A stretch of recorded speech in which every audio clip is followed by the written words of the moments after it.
বাঘিনী, তুমি অনেক লোভী। আমি তো এখানে 1000 টাকা রাখিনি। আরে তোমরা মাছেরা কথা বলতে পারো? তোমরা কোনো চিন্তা করো না, আমি তোমাদের সব কথা শুনে ফেলেছি।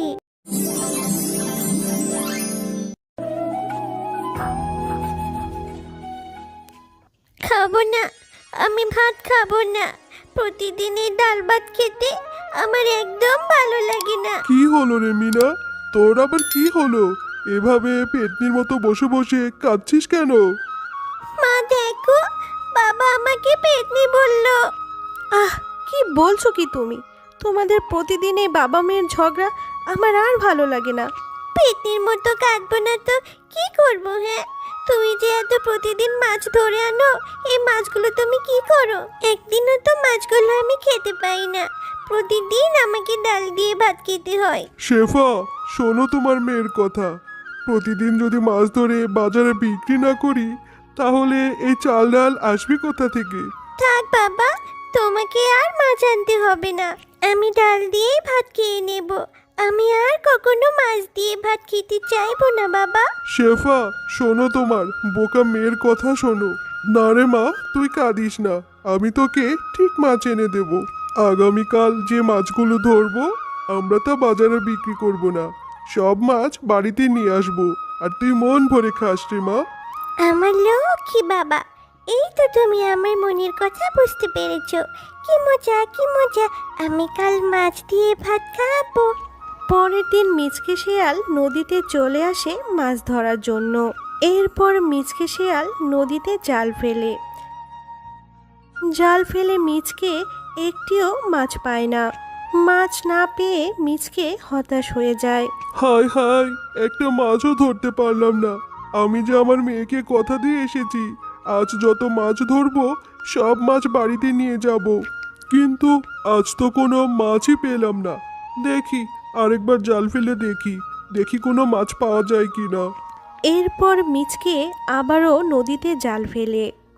আরে বাহ, মাছ দুটো তো দেখতে অনেক সুন্দর, তাদের গায়ের রং কি সুন্দর সোনালি। আমার মেয়ে মাছ দুটোকে দেখে অনেক খুশি হবে। আমার মেয়ে মাছ দিয়ে আজ পেট ভরে ভাত খাবে। এরপর মিচকে সেই দুটো মাছ নিয়ে বাড়ি ফিরে যায়। কই রে মা মিনা, কোথায় গেলি? তাড়াতাড়ি আয়, এই দেখ তোর জন্য আমি মাছ ধরে এনেছি। বাবা, ও বাবা, তুমি আমার জন্য মাছ ধরে এনেছো? কি মজা কি মজা, দেখি তো বাবা, তুমি আমার জন্য কেমন মাছ ধরে এনেছো? এই দেখ দুটি মাছ, একদম সোনালী রঙের। আরে শেফা, তুমি দেরি করো না, তুমি এই মাছ দুটো এখনই মিনাকে ভেজে দাও। আরে বাহ, এই মাছ দুটো দেখতে তো অনেক সুন্দর। আচ্ছা মিচকে, তুমি এই মাছ দুটো কোথায় পেলে? নদীতে পেয়েছি শেফা, তুমি আর দেরি করো না, তুমি এই মাছ দুটো নিয়ে মিনাকে ভেজে দাও। মিনা আজ মাছ ভাজি দিয়ে পেট ভরে ভাত খাবে। না বাবা, আমি এই মাছ দুটো খাবো না, আমি এই মাছ দুটো চাষ করব। শোনো গিন্নি শোনো, তোমার মেয়ের কথা শোনো। আচ্ছা মিনা, তুই যে মাছ চাষ করবি, আমাদের কি পুকুর আছে যে মাছ চাষ করবি? পুকুর নেই তাতে কি হয়েছে বাবা? আমাদের যে লাউ পুকুরটা আছে সেখানেই তো আমরা মাছ চাষ করতে পারবো বাবা। আমরা এই মাছ দুটি লাউ পুকুরে চাষ করব বাবা। হ্যাঁ গো মিনার বাবা, আমাদের মিনার অনেক বুদ্ধি আছে। আমরা যদি এই মাছ দুটো লাউ পুকুরে চাষ করি তাহলে তো অনেক ভালো হবে গো। যদি এই মাছ দুটো লাউ পুকুরে চাষ করি, সেখানে এই মাছ দুটো অনেকগুলো বাচ্চা দিবে, আর সেই বাচ্চাগুলো বড় হলে মিনাকে প্রতিদিন মাছ খাওয়াতে পারবো। এরপর তারা মাছ দুটিকে লাউ পুকুরে ছেড়ে দেয়। বোন, এই বোন, এই জেলেটা আমাদের প্রাণ বাঁচিয়েছে। আমরা এই জেলেকে চল মাছ দিয়ে সাহায্য করি। আমরা যদি মাছ দিয়ে এই জেলেটাকে সাহায্য করি, তাহলে জেলে এই মাছ বিক্রি করে তার পরিবার নিয়ে সুখে শান্তিতে বাস করতে পারবে।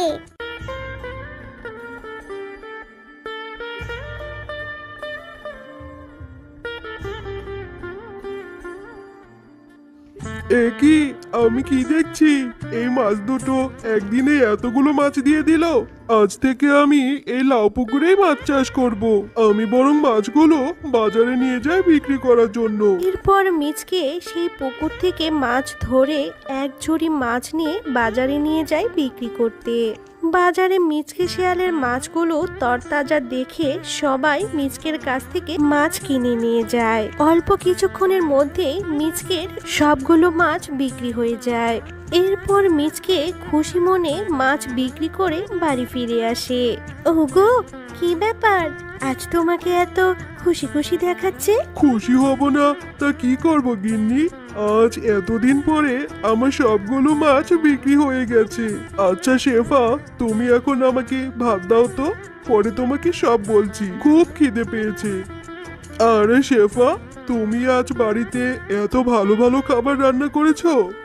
তুমি বুঝি মাছ দেখে খুশিতে আত্মহারা হয়ে গেছো? বাবা, কি যে বলো তুমি? বাড়িতে যদি একটা মাছের পুকুর থাকে তাহলে তো বাড়িতে এত এত মাছের তরকারি রান্না হবে। এভাবেই মাছ দুটি প্রতিদিন পুকুরে অনেক অনেক মাছ দিতে থাকে। আরে শেফা ভাবি, তোমরা তো দেখি বাড়িতেই মাছ চাষ করছো। তা শেফা ভাবি, তোমরা তোমাদের পুকুর থেকে আমাকে এই সোনালি দুটো মাছ দিবে? আমিও বাড়িতে মাছ চাষ করতাম গো।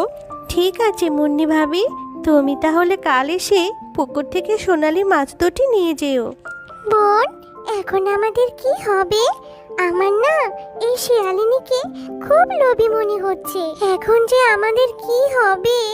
এই শিয়ালিনী যদি আমাদের কোনো ক্ষতি করে দেয়, বোন, আমাদের মনে হয় আমাদের দিন এখানেই শেষ হয়ে যাবে। জাদুর মাছ দুটির কথা মিনা দূর থেকে দাঁড়িয়ে শুনে ফেলে। আরে, তোমরা মাছেরা কথা বলতে পারো? তোমরা কোনো চিন্তা করো না, আমি তোমাদের সব কথা শুনে ফেলেছি। তোমরা আমাকে বলো তোমরা কোথায় নিরাপদ, আমি সেখানে তোমাদের দিয়ে আসবো। আমরা জাদুর মাছ, আমরা প্রতিদিন তোমাদের মাছ দিয়ে সাহায্য করতাম আর এত এত মাছ তোমাদের উপহার দিতাম। তুমি যদি আমাদের নদীতে দিয়ে আসো তাহলে আমরা ওখানেই নিরাপদ থাকবো। ঠিক আছে, তোমরা কোনো চিন্তা করো না, আমি এখনই তোমাদের নদীতে দিয়ে আসবো। এরপর মিনা মাছ দুটিকে লাউ পুকুর থেকে নিয়ে যায় আর নদীতে নিয়ে এসে ছেড়ে দেয়। তোমাদের অনেক অনেক ধন্যবাদ, তোমরা আমাদের প্রাণ বাঁচিয়েছো। আমরা তোমাদের লাউ পুকুরে যে মাছগুলো দিয়ে এসেছি ওই মাছগুলো তুমি ভালো করে চাষ করো। গুলো জাদুর মাছ, এই মাছগুলো তোমাদের পুকুর থেকে কখনোই শেষ হবে না। তোমাদেরকেও অনেক ধন্যবাদ, তোমরা প্রতিদিন আমাদের মাছ দিয়ে অনেক সাহায্য করেছো। আমরা এখন আসি। না জানি এই সোনালি মাছ দুটোর কত কষ্ট হয়েছে, প্রতিদিন আমাদেরকে অনেক অনেক মাছ দিয়ে সাহায্য করেছে। যাই হোক, ভালোই হয়েছে, মাছ দুটি নদীতেই নিরাপদে থাকবে। হ্যাঁ রে মিনা, তুই মন খারাপ করিস না রে মা। আমরা এই জাদুর মাছের উপহার দেওয়া মাছগুলো অনেক যত্নে আমাদের পুকুরে চাষ করব। আর এই লাউ পুকুরে চাষ করা মাছ আমরা বাজারে বিক্রি করব। আর এই মাছ বাজারে বিক্রি করলে আমাদের সংসার অনেক ভালোভাবে চলে যাবে রে মা। এতদিনে আল্লাহ আমাদের উপর রহমত করেছে রে মা। হ্যালো বন্ধুরা, গল্পটি ভালো লেগে থাকলে চ্যানেলটি সাবস্ক্রাইব করে দিবেন এবং পাশে থাকা বেল আইকনে প্রেস করে আমার পাশেই থাকবেন। ধন্যবাদ। পরের দিন সকালবেলা শেফা শিয়ালিনী ঘুম থেকে উঠে দেখে সেই ছোট চারা গাছটি থেকে অনেক বড় একটা আইসক্রিমের গাছ হয়েছে আর সেই আইসক্রিম গাছে অনেক আইসক্রিম ধরেছে। মা, বাবা, দেখো না আমাদের উঠোনে কত বড় একটা আইসক্রিমের গাছ হয়েছে, কত আইসক্রিম ধরেছে।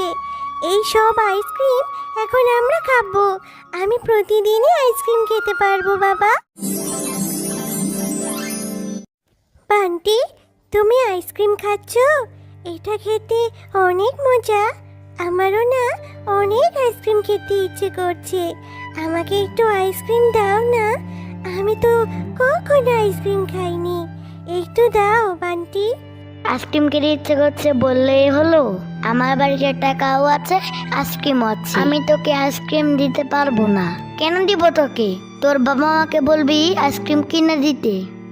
এরপর সেখানে বান্টির মা বাঘিনী চলে আসে, আর সে এসেই বলতে থাকে যে, আরে বান্টি, সেই কখন থেকে তোকে ডাকছি, বাড়ির কোথাও তোকে খুঁজে পেলাম না। তুই এখানে কি করছিস? আইসক্রিম নিয়ে এখানে এসে খাচ্ছিস? আর এই ছোট লোকের কাঠুরের মেয়ে এখানে কি করছে? এই মিনা, এই বান্টির কাছে তুই কি করছিস রে? এক্ষুনি বাড়ি যা বলছি। মা দেখো না মা, আমার কাছে কতক্ষণ ধরে আইসক্রিম চাচ্ছি। ওকে কখন থেকে বলছি আইসক্রিম দিব না, তবুও আমার কাছে দাঁড়িয়ে রয়েছে। মিনা, তোদের মতো ছোট লোকেরা সবসময় অনেক লোভী হয়। ঠিকই আমার ছেলেকে ভুলিয়ে ভালিয়ে আইসক্রিম খেতে চলে এসেছিস। এখান থেকে চলে যা বলছি। বাঘিনী রানীমা, তুমি আমাকে এভাবে কেন বলছো? তোমাদের তো অনেক টাকা, তোমরা আইসক্রিম কিনে খেতে পারো। আমি কখনো আইসক্রিম খাইনি, আমাদের তো এত টাকা নেই, এজন্য বান্টির কাছে একটু আইসক্রিম চেয়েছি। ঠিক আছে, আমি এক্ষুনি চলে যাচ্ছি, আর আসবো না বান্টির কাছে। এই কথা বলে মিনা মনটা খারাপ করে সেখান থেকে চলে যায়। বাবা, ও বাবা, আমাকে কি একটা আইসক্রিম কিনে দিবে? আমার না অনেক আইসক্রিম খেতে ইচ্ছে করছে। বাবা জানো, স্কুল থেকে ফেরার সময় দেখি বান্টি আইসক্রিম খাচ্ছে। আমি ওর কাছে একটু আইসক্রিম খেতে চেয়েছিলাম। বান্টির মা আর বান্টি আমাকে অনেক কথা শুনিয়ে দিয়েছে। মিনা, একটা আইসক্রিমের দাম অনেক টাকা, কেন বায়না ধরছিস মা? তোর বাবা যে টাকা রোজগার করে সেটা দিয়ে তো আমাদের সংসারটাই চালাতে হিমশিম খেয়ে যাচ্ছি। আর তুই কেন বাঘিনী বান্টির কাছে আইসক্রিম খেতে চেয়েছিস? গিন্নি, কেন আমার মেয়েটাকে এভাবে বলছো? মিনা, তুই চিন্তা করিস না মা, আমার তো রোজগারের অবস্থা ভালো না। হাতে একটু টাকা হলেই আমি তোকে আইসক্রিম কিনে দেবো মা। ঠিক আছে বাবা, আমি আর কখনোই আইসক্রিম খেতে চাইবো না। তোমার কাছে যখন টাকা হবে তুমি আমাকে আইসক্রিম কিনে দিও। আমি আর কখনো বলবো না আইসক্রিমের কথা। মিনা, আমি পুকুর ঘাটে জল আনতে যাচ্ছি, তুই কিন্তু বাড়ি থেকে কোথাও যাবি না। এই কথা বলে মিনার মা শেফা শিয়ালিনী পুকুর ঘাটে জল আনতে চলে যায়।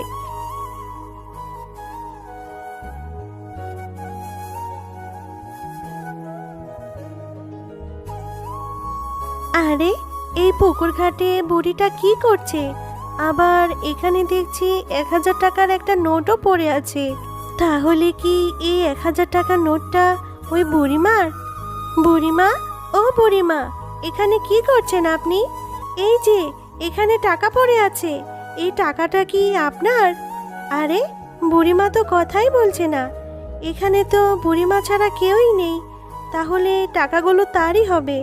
বুড়িমা, আপনি এদিকে তাকান, কথা বলছেন না কেন? আপনার টাকাটা তো নিয়ে নিন। শিয়ালিনী, আমি এখানে টাকাটা রেখে তোমাকে পরীক্ষা করছিলাম। তোমার মনে সত্যিই কোনো লোভ নেই, তুমি অনেক ভালো, তাই আমি তোমাকে সাহায্য করতে চাই। তুমি বলো তোমার কি প্রয়োজন, আমি তোমাকে তা দিয়ে সাহায্য করব। আমার তেমন কিছু চাই না পরি। আমি যে একজন হতভাগী মা। আমার মেয়েটা আমার কাছে একটা আইসক্রিম খেতে চেয়েছে, টাকার অভাবে আমি ওকে আইসক্রিম কিনে দিতে পারিনি। তোমার যদি দেওয়ার থাকে আমাকে একটা আইসক্রিম দাও, যাতে আমি আইসক্রিমটি নিয়ে আমার মেয়েকে দিতে পারি। শিয়ালিনী, তুমি আর কেঁদো না। এই নাও, এই গাছের চারাটি আমি তোমাকে দিয়ে দিচ্ছি। এটা বাড়িতে নিয়ে রোপণ করবে, কালকে দেখতে পাবে এই গাছটাতে অনেক আইসক্রিম ধরবে। তুমি সত্যি বলছো পরি? এই গাছটাতে আইসক্রিম হবে? তাহলে তো ভালোই হবে, আমার মেয়েটাকে আমি আইসক্রিম খাওয়াতে পারবো। তোমাকে কি বলে যে ধন্যবাদ দেব পরি, তুমি অনেক ভালো গো। এরপর শেফা শিয়ালিনী পরীর দেওয়া সেই চারা গাছটি নিয়ে বাড়িতে চলে যায়, আর বাড়িতে নিয়ে তার উঠোনের সামনে রোপণ করতে থাকে। আরে গিন্নি, তুমি এখানে কি করছো? এই চারা গাছটা কোথায় পেলে? এই চারা গাছটা উঠোনে রোপণ করছো কেন? এরপর শেফা শিয়ালিনী মিচকে শিয়াল ও তার মেয়ে মিনাকে সবকিছু খুলে বলে। মা, তুমি সত্যি বলছো এই গাছটা থেকে আইসক্রিম হবে? তাহলে তো অনেক ভালো হবে মা, আমি প্রতিদিন আইসক্রিম খেতে পারবো। ইয়ে, কি মজা কি মজা!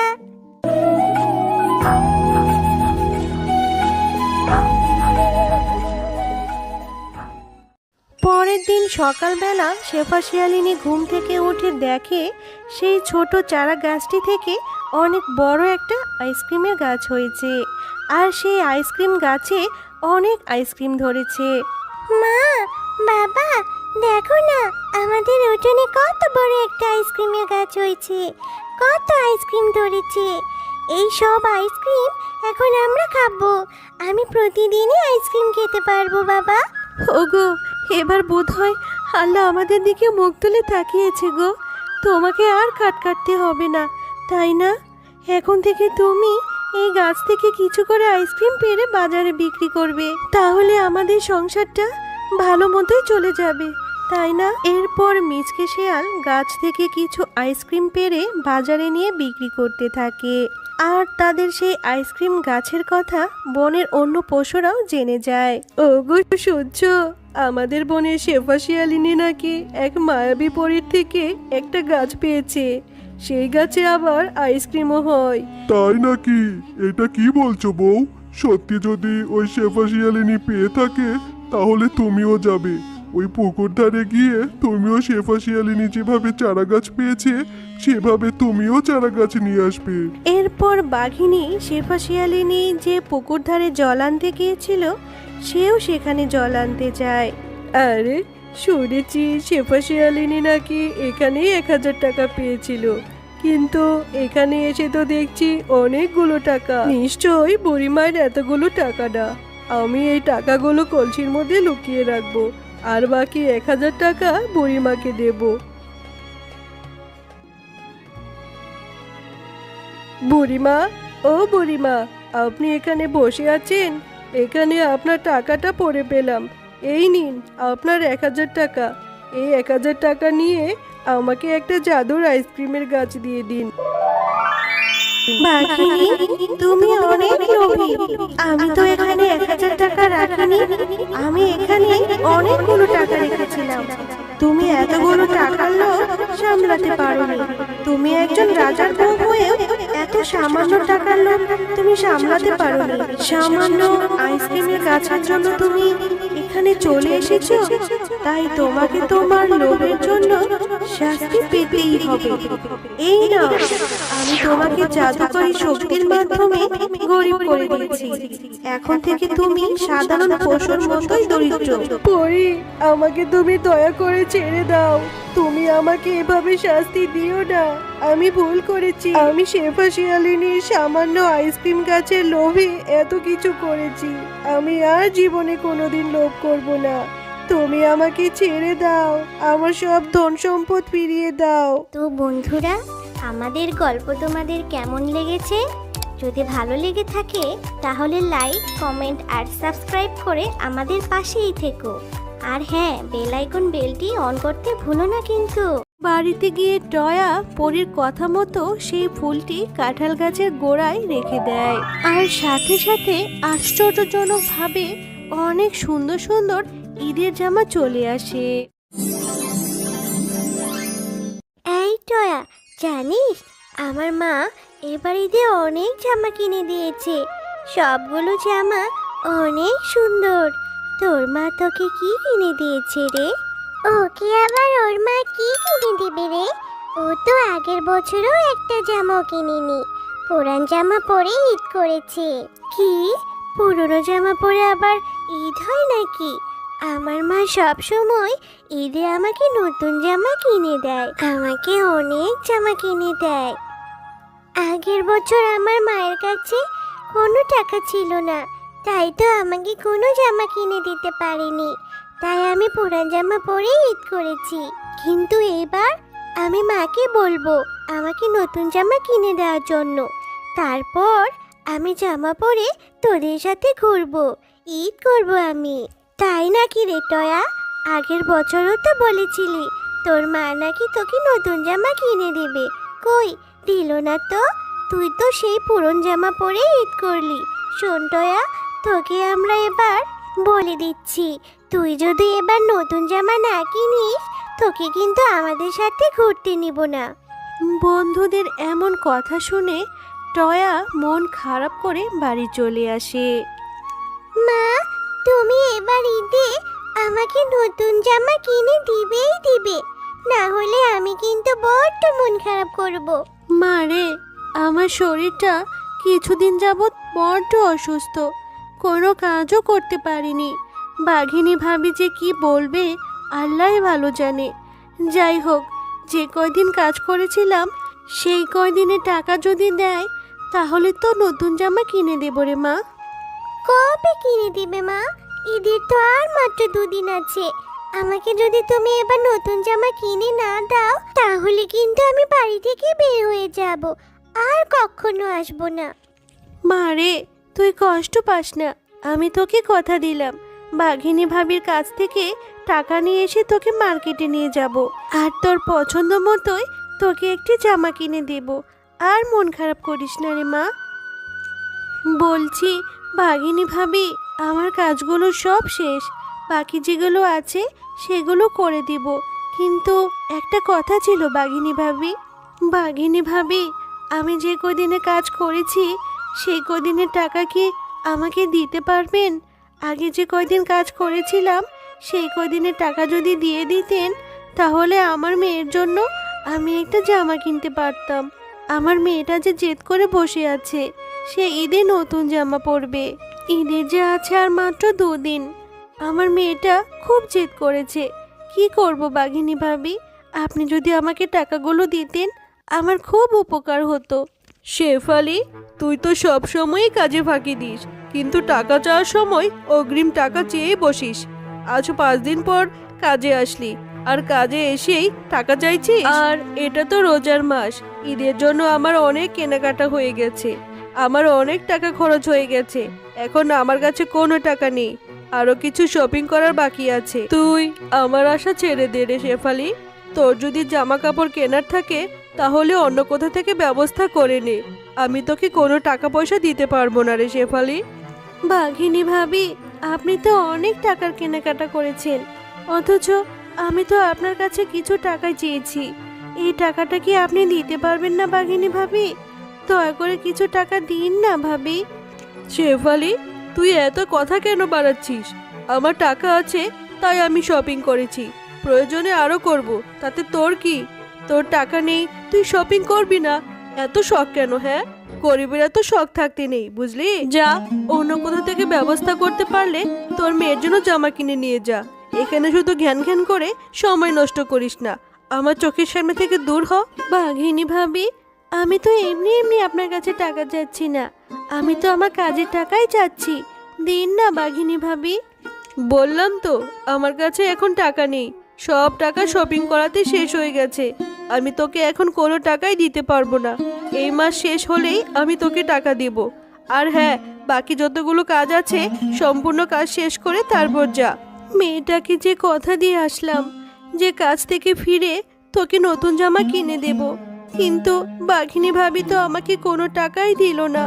এবার আমি আমার মেয়েকে কি বলবো, কি জবাব দেবো ওকে আমি? নতুন জামা না কিনলে যে মেয়েটা আমার খুব মন খারাপ করবে। মা, তুমি চলে এসেছো? আমি কতক্ষণ ধরে তোমার জন্য অপেক্ষা করছিলাম। তুমি না বলেছো কাজ থেকে ফিরে আমাকে তুমি নতুন জামা কিনে দিবে? চলো না মা, এখন যাই। মা রে, বাঘিনী ভাবির কাছ থেকে তো আমি একটা টাকাও পাইনি, তোকে আমি নতুন জামা কি করে কিনে দেবো রে মা? তুই মন খারাপ করিস না রে মা, আমি দেখি কোনো এক ব্যবস্থা করতে পারি কিনা। না মা, আমি কিচ্ছু শুনতে চাই না। তুমি আগের বার আমাকে একই কথাই বলেছিলে, কিন্তু আমাকে কোনো জামা কিনে দাওনি। এবারও কি তাই করবে? এখন আমি আর তোমার কোনো কথা শুনবো না। তুমি আমাকে একটুও ভালোবাসো না। তোমার কাছে কিছু চাইলে তুমি আমাকে কিনেই দাও না। আমার বন্ধুরা সবাই ঈদের জামা কিনেছে, সবাই ঈদ করবে, শুধু আমি ঈদ করতে পারবো না। আমি আর এই বাড়িতেই থাকবো না, আমি চলে যাচ্ছি। এই সব কথা বলে টয়া বাড়ি থেকে চলে যায়। আর বসে বসে মনের কষ্টে কাঁদতে থাকে। টয়াকে কাঁদতে দেখে হঠাৎ করেই সেখানে একটি পরী চলে আসে। আর টয়াকে পরী বলে, কি হয়েছে ছোট মেয়ে, তুমি এভাবে বসে কাঁদছো কেন? কত ছোট তুমি, তাহলে তোমার এত দুঃখ কিসের? কেন তুমি এভাবে কাঁদছো বলো আমাকে। এরপর টয়া পরীকে সব কথা খুলে বলে। সব কথা শুনে পরী বলে, ও এই ব্যাপার, তুমি মন খারাপ করো না, এই না জাদুর ফুল। তুমি এই ফুলটা তোমাদের বাড়ির উঠোনে যে গাছ আছে সে গাছের গোড়ায় রেখে দিবে, তারপর দেখবে তোমার মনের ইচ্ছা সব পূরণ হয়ে যাবে আর সকল কষ্ট দূর হয়ে যাবে।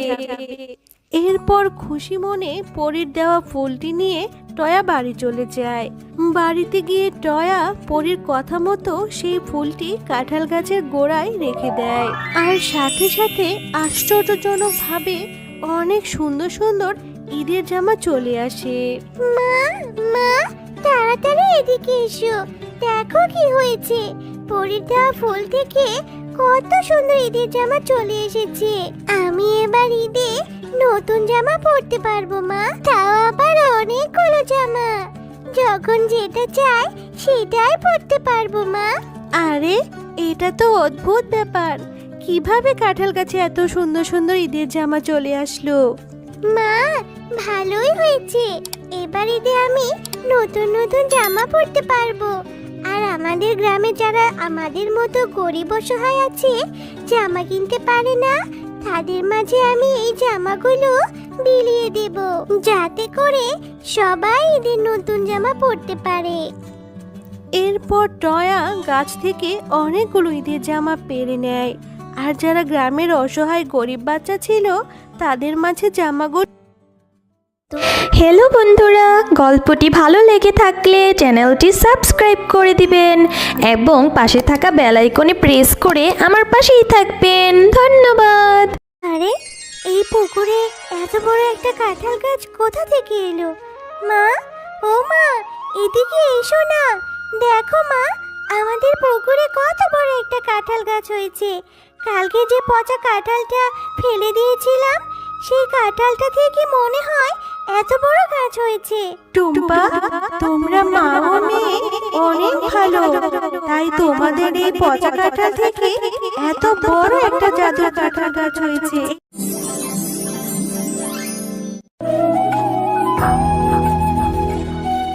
টুম্পা, আমি বাজারে যাব, ঘরে যে রান্না করার মতো কোনো বাজারই নেই। তুই বাড়িতেই থাক মা, অন্য কোথাও যাস না কিন্তু। আমি বাজার থেকে তোর জন্য চকলেট নিয়ে আসবো। মা, তুমি বাজার করতে যাচ্ছ? আমাকে তোমার সাথে নিয়ে যাও না মা।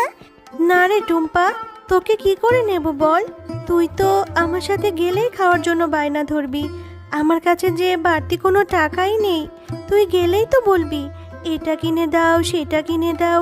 আমার কাছে তো অত টাকা নেই রে মা, তুই বাড়িতেই থাক। মা, ও মা, আমি তোমার কাছে কিচ্ছু খেতে চাইবো না, তুমি শুধু আমাকে একটা চকলেট কিনে দিও। তবুও তোমার সাথে আমাকে নিয়ে যাও না মা, আমার যে বাড়িতে একা একা থাকতে একদমই ভালো লাগে না। আমার কাছে যে টাকা আছে সে টাকা দিয়ে তো ঠিকমতো বাজারই করতে পারবো না রে মা। তুই কিন্তু কোনো কিছু খাওয়ার বায়না ধরিস না, আমার কাছে যে কোনো টাকা নেই। চল, এখন দেরি হয়ে যাচ্ছে। এরপর টুম্পা ও তার মা বাজারে চলে যায়। আর টুম্পার মা যখন বাজার করছিল তখন টুম্পা বাঘমামার কাঁঠালের দিকে তাকিয়েছিল। ও মা, ওই যে দেখেছো, বাঘ মামা ওই দিকে কাঁঠাল বিক্রি করছে। কত সুন্দর কাঁঠালের সুগন্ধ। হ্যাঁ রে টুম্পা, খুব সুন্দর কাঁঠালের সুগন্ধ বেরিয়েছে। কেন রে মা, কি হয়েছে? ও মা, তাহলে আমাকে একটা কাঁঠাল কিনে দেবে? দেখো না, ওই কাঁঠালের গ্রানে আমার তো খুব কাঁঠাল খেতে ইচ্ছে করছে মা। আমার অনেক লোভ লাগছে, ইচ্ছে করছে যদি একটা কাঁঠাল খেতে পারতাম। দাও না, দাও না মা আমাকে একটা কাঁঠাল কিনে। টুম্পা, এর জন্যই তো তোকে বলেছিলাম আমার সাথে বাজারে আসতে হবে না। আমার কাছে যে অত টাকা নেই রে মা, আর একটা কাঁঠালের দাম তো অনেক টাকা। অত টাকা আমি কোথায় পাবো রে মা? এমনিতেই বাজারে এসে সবজির যা দাম দেখছি, সবজি তো মনে হয় কিনে নিয়ে যেতে পারবো না রে মা। ও মা, একটা কাঁঠাল কিনে দাও না, দাও না মা, খুব খেতে ইচ্ছে করছে। আচ্ছা ঠিক আছে ঠিক আছে, চল। যদি বাঘ মামা বাকিতে একটা কাঁঠাল দেয় তাহলে তোকে আজই কিনে দেবো মা, নয়তো অন্য দিন। বাঘ মামা, আপনার দোকানের কাঁঠালগুলো তো খুব সুন্দর সুগন্ধ বেরিয়েছে। কত টাকা করে বিক্রি করছেন মামা? মামা, আমাকে একটা বাকিতে কাঁঠাল দেবেন? আমি আপনাকে 2 দিন পরে টাকাটা দিয়ে দিব। আরে শেফা, কাঁঠাল খেতে এসেছিস? তাও আবার আমার কাছে বাকিতে? বাকিতে কোনো কাঁঠাল নেই। যদি আমার কাঁঠাল খেতে হয় তাহলে একটা কাঁঠালের দাম 200 টাকা দিতে হবে। আগে টাকা দে, পরে কাঁঠাল নে। আমার দোকানে বাকিতে কোনো কাঁঠাল নেই।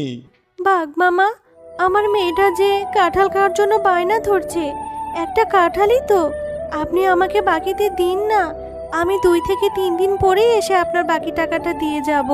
আরে শেফা, এত জ্বালাস না তো, অযথা আমার সময় নষ্ট করিস না। যা, অন্য একটা কাস্টমার ধরতে দে। আমি বাকিতে কাঁঠাল বিক্রি করব না, টাকা নিয়ে আয়, তবেই কাঁঠাল খেতে আসবি। আচ্ছা ঠিক আছে মামা, একটা কাঁঠালের জন্য আপনি এত কথা শোনালেন, অথচ আমার স্বামী বেঁচে থাকতে আপনাদের কত সাহায্য করেছে। দিতে হবে না বাকিতে কাঁঠাল, আমি চলে যাচ্ছি আমার মেয়েকে নিয়ে।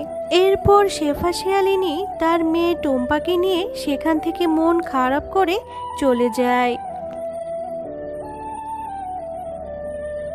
মা, তোমার রান্না করতে তো এখনো অনেক সময় বাকি আছে। আমি ততক্ষণে একটু বেলির সাথে খেলা করে আসি, তাড়াতাড়ি চলে আসবো মা। টুম্পা, তুই না কেবলই বললি তোর অনেক খিদে পেয়েছে। এত খিদে নিয়ে তুই কি করে খেলবি?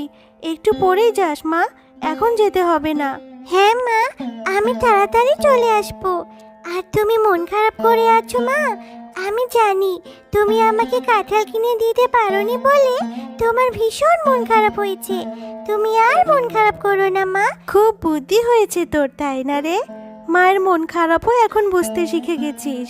আচ্ছা মা, আমার টাকা হলে আমি নিশ্চয়ই তোকে বড় একটা কাঁঠাল কিনে দেব। যা, এবার খেলতে যা, আর তাড়াতাড়ি বাড়ি ফিরে আসবি।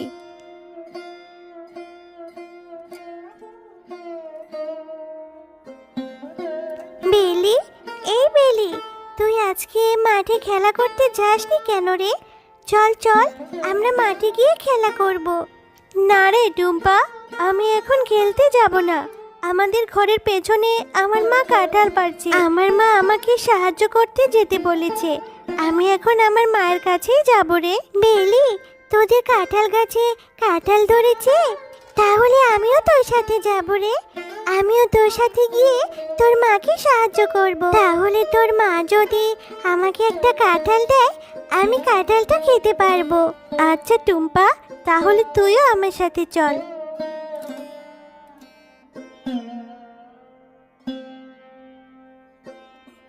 মা, তোমার কাঁঠাল কাটা কি হয়ে গেছে?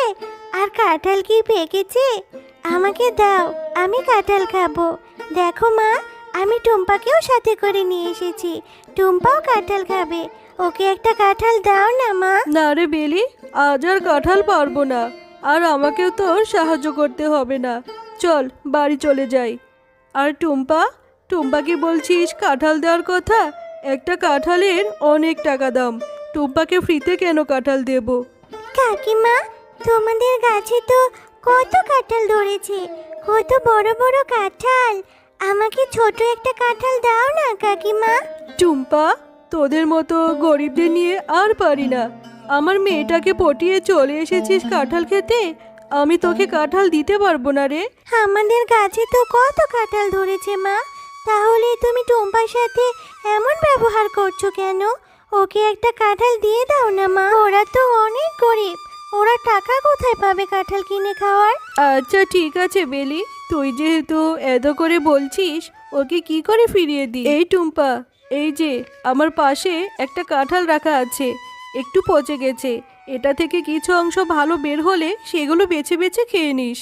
যা, এই কাঁঠালটা নিয়ে বাড়ি চলে যা। আচ্ছা কাকিমা, আমি তাহলে ওই পচা কাঁঠালটাই নিয়ে যাই।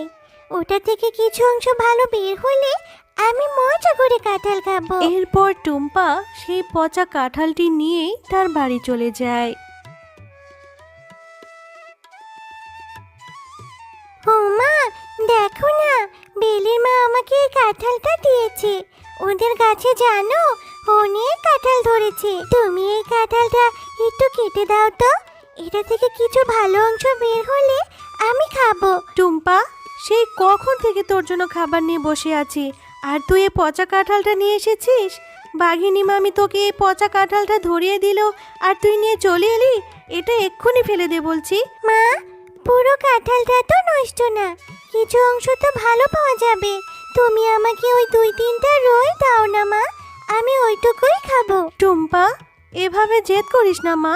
এই পচা কাঁঠাল খেলে তোর পেট খারাপ করবে, আর পেট ব্যথাও হবে, আর অসুস্থ হয়ে গেলে ডাক্তার ইঞ্জেকশন দিবে। যা মা, এক্ষুনি এই কাঁঠালটা ফেলে দিয়ে আয়। আমার টাকা হলে আমি তোকে ভালো একটা কাঁঠাল কিনে দেবো মা। আচ্ছা ঠিক আছে মা, আমার আবার ডাক্তারের ইঞ্জেকশনে খুব ভয় লাগে। আমি পচা কাঁঠাল খেয়ে অসুস্থ হতে চাই না মা, আমি এক্ষুনি এই কাঁঠালটা ফেলে দিচ্ছি। এরপর টুম্পা তার মায়ের কথা মতো সেই পচা কাঁঠালটি নিয়ে তাদের বাড়ির সামনের পুকুরে ফেলে দেয়।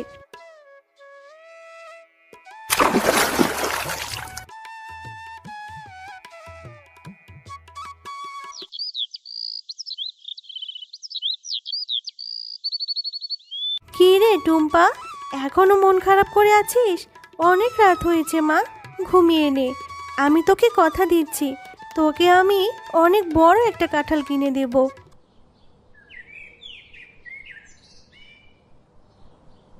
আরে, এই পুকুরে এত বড় একটা কাঁঠাল গাছ কোথা থেকে এলো?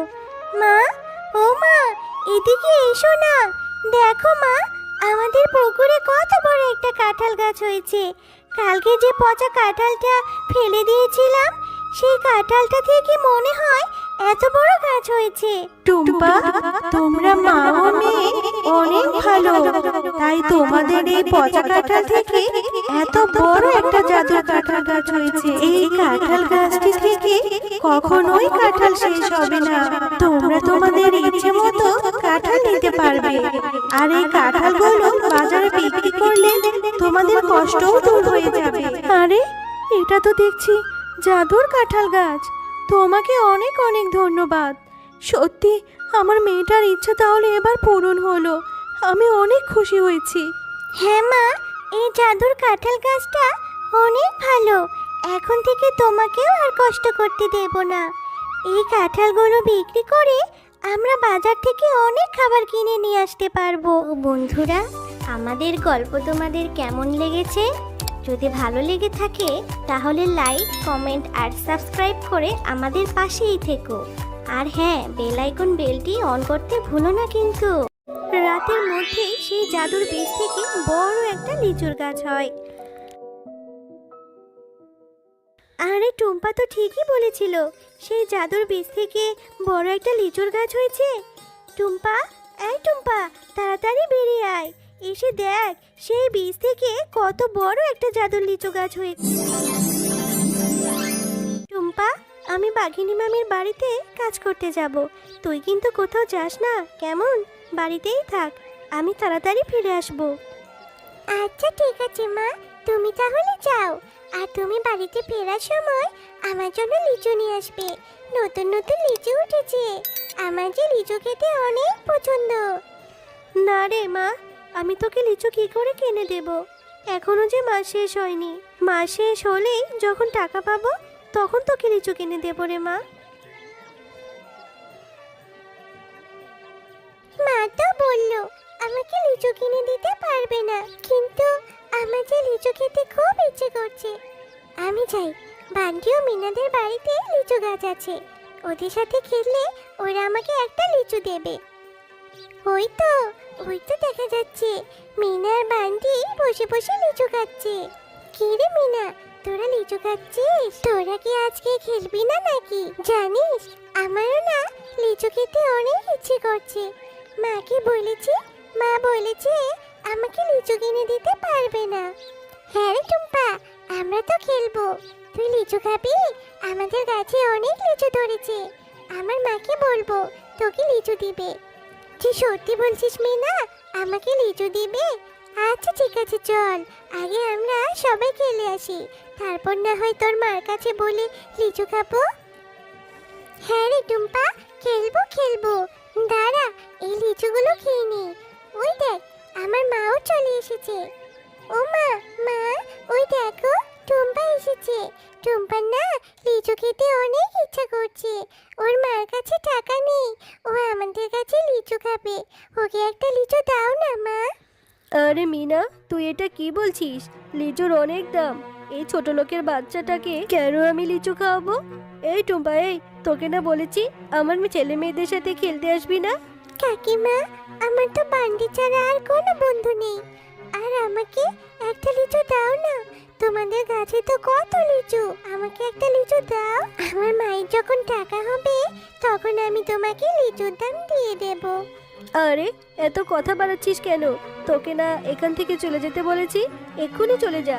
একটাও লিচু দেবো না তোকে, এই লিচুগুলো আমি বাজারে বিক্রি করব। তোদের মতো ভিখারিদেরকে ফ্রিতে আর কত দেবো? হ্যাঁ আচ্ছা ঠিক আছে কাকিমা, তুমি আর আমাকে বকো না, আমি এক্ষুনি চলে যাচ্ছি, আমি কিছু খাবো না। এরপর টুম্পা রাস্তা দিয়ে হাঁটতে হাঁটতে পথে এক ভিখারি বুড়ির সাথে দেখা হয়ে যায়। ও দিদি ভাই, এত মনটা খারাপ করে কোথায় যাচ্ছ তুমি? ও পরিমা, জানো আমার ভীষণ লিচু খেতে ইচ্ছা করছে, বাজারে কত লিচু উঠেছে, কিন্তু মায়ের কাছে যে টাকা নেই। ভাগিনী কাকির গাছে কত লিচু ধরেছে, আমি একটা লিচু খেতে চাইলাম তবু আমাকে দিল না। কিন্তু বুড়িমা, তুমি এখানে কেন বসে আছো? ও, তুমি লিচু খেতে চেয়েছিলে, এজন্য বুঝি মনটা খারাপ? আমারও যে ভীষণ খিদে পেয়েছে গো দিদি ভাই, সেই সকাল থেকে পেটে কোনো দানা পানিও পড়েনি, কেউ ভিক্ষাও দেয়নি, খুব কষ্ট হচ্ছে, হেঁটে যে বাড়ি পর্যন্ত যাব শরীরে সেটুকু শক্তিও যে নেই। ও, তোমারও খিদে পেয়েছে? তাহলে তুমি আমার সাথে আমাদের বাড়িতে চলো, আমার মা সকালে অনেক ভাত রান্না করেছে, আমি তোমাকে ভাত খেতে দেব। দিদি ভাই, তোমার মা কোথায় গেছে? তোমার মাকে যে দেখছি না। তুমি বাচ্চা মানুষ, আমাকে খেতে দিলে তোমার মা তোমাকে বকবে যে। আমার মা তো ওই শহরে কাজ করে, আমার মা একটু পরেই চলে আসবে, তুমি এখানে একটু বসো, আমি তোমার জন্য এক্ষুনি ভাত নিয়ে আসছি। এরপর টুম্পা ঘর থেকে ভিক্ষুক বৃদ্ধা শিয়ালিনীর জন্য খাবার নিয়ে আসে।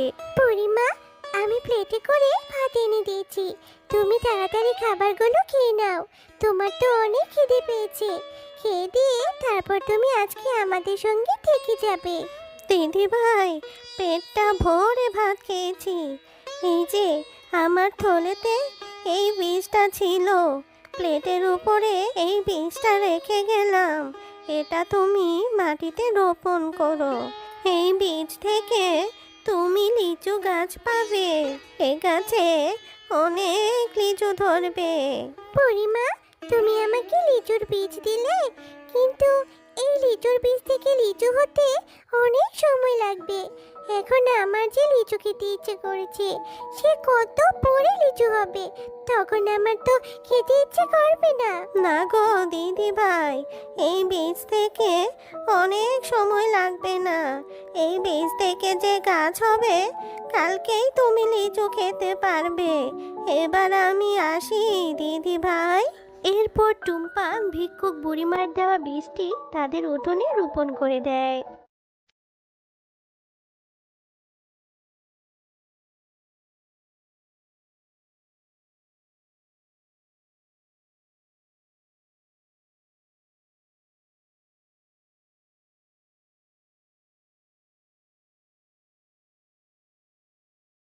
এই টুম্পা, এই সেই কখন থেকে বসে বসে কি ভেবে চলেছিস? কখন ঘুমাবি? অনেক রাত হয়েছে, ঘুমাতো এখন, যা ঘুমা। মা, আমার তো ঘুমই আসছে না, মনে হচ্ছে কখন সকাল হবে। জানো মা, আজকে একটা বুড়িমা আমাকে লিচুর বীজ দিয়েছে। বলেছে কালকেই সেই বীজ থেকে গাছ হবে, আর সেই গাছে অনেক লিচু হবে। এই মেয়েটাকে নিয়ে আমি আর পারি না। কোন ভিক্ষুক তোকে কিসের বীজ দিয়ে গেল, আর সেটা নাকি কালকেই লিচু ধরবে? তাড়াতাড়ি ঘুমাতো, আর বকবক করিস না, অনেক রাত হয়েছে। রাতের মধ্যেই সেই জাদুর বীজ থেকে বড় একটা লিচুর গাছ হয়। আরে টুম্পা তো ঠিকই বলেছিল, সেই জাদুর বীজ থেকে বড় একটা লিচুর গাছ হয়েছে। টুম্পা, এই টুম্পা, তাড়াতাড়ি বেরিয়ে আয়, এসে দেখ সেই বীজ থেকে কত বড় একটা জাদুর লিচু গাছ হয়েছে। ও মা, দেখলে তো, কালকে তো তোমাকে বলেছিলাম সেই ভিক্ষুক বুড়িমা জাদুর লিচুর বীজ থেকে বড় লিচু গাছ হয়েছে। আমি এখন থেকে অনেক লিচু খেতে পারবো। একটা লিচু পেড়ে দাও না মা। হ্যাঁ রে মা, এখন থেকে তুই প্রতিদিন লিচু খেতে পারবি। এক্ষুনি তোকে লিচু পেড়ে দিচ্ছি। এরপর টুম্পা গাছ থেকে লিচু পাড়তে থাকে, আর লিচু পেড়ে সে মনের আনন্দের সাথে লিচুগুলো খেতে থাকে। এমন সময় টুম্পা লিচুটা খেতে খেতে দেখে লিচুর ভিতরে বীজের বদলে একটা হিরে। ও মা, দেখো না, এই লিচুর মধ্যে তো কোনো বীজ নেই। বীজের পরিবর্তে দেখছি এখানে বড় একটা হিরে আছে। এটা কি করে হলো? আরে টুম্পা, সত্যিই তো, এই লিচুর মধ্যে বীজের পরিবর্তে দেখছি হিরে। দেখি তো, চল আমরা সবগুলো লিচু ছিললে দেখা যাবে এর মধ্যে বীজের পরিবর্তে সত্যিই হিরে পাওয়া যায় কিনা। মা, দেখলে তো, এই লিচুরগুলোর মধ্যে বীজ নেই, বীজের পরিবর্তে দেখছি হিরে। তাহলে ওই ভিক্ষুক বুড়িমা আমাদের কি জাদুর লিচু গাছ দিয়েছে? এত হিরে আমরা এখন কি করব মা? হ্যাঁ রে টুম্পা, আমিও তো সেটাই ভাবছি। এত হিরে দিয়ে আমরা কি করব? আমাদের গ্রামে তো কত অভাবী দরিদ্র পশু আছে, তাদেরকে আমরা এই লিচুগুলোকে দিব, আর তারা লিচু খেয়ে যে হিরেগুলো পাবে সেগুলো দিয়ে তাদের অভাব দূর হয়ে যাবে। যা, সবাইকে এই লিচুগুলো দিয়ে আয়। এরপর টুম্পা ও তার মা তাদের গ্রামের দরিদ্র পশুদেরকে সেই লিচুগুলো দিয়ে দেয়, আর এভাবে সবাইকে তারা সাহায্য করে মা ও মেয়ে অনেক ভালোভাবে দিন কাটাতে থাকে। তাদের সেই জাদুর লিচু পেয়ে গ্রামের সবাই অনেক সুখে বাস করতে থাকে। তো বন্ধুরা, আমাদের গল্প তোমাদের কেমন লেগেছে? যদি ভালো লেগে থাকে তাহলে লাইক, কমেন্ট আর সাবস্ক্রাইব করে আমাদের পাশেই থেকো। আর হ্যাঁ, বেল আইকন বেলটি অন করতে ভুলো না কিন্তু।